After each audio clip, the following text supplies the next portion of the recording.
Can you hear me now? That may be an ad jingle, but it also is an accurate description of the Trump administration's message to Cuba in May, when it expelled 2 diplomats.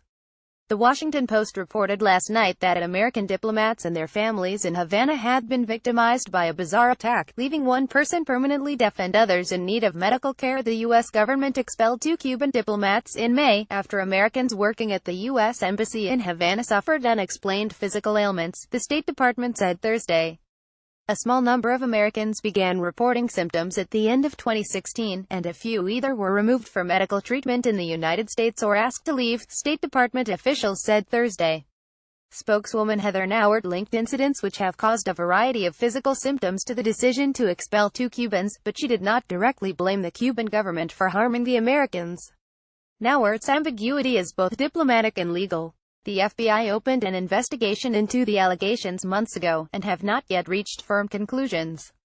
The timing for this announcement raises some questions, though. Why not make these allegations public in May, when the State Department expelled the 2 Cuban diplomats, or the next month, when Donald Trump declared that he was canceling the last administration's completely one-sided deal with Cuba, or in February, when the Cuban government acknowledges they also began investigating the issue? Cuba also says it is investigating the allegations while denying any involvement in attacks on diplomats or their families.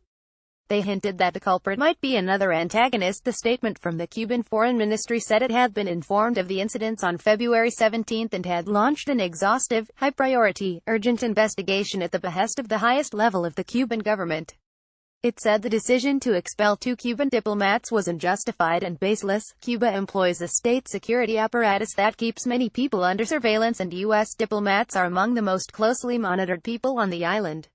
Like virtually all foreign diplomats in Cuba, the victims of the incidents lived in housing owned and maintained by the Cuban government. However, officials familiar with the probe said investigators were looking into the possibilities that the incidents were carried out by a third country, such as Russia's, possibly operating without the knowledge of Cuba's formal chain of command.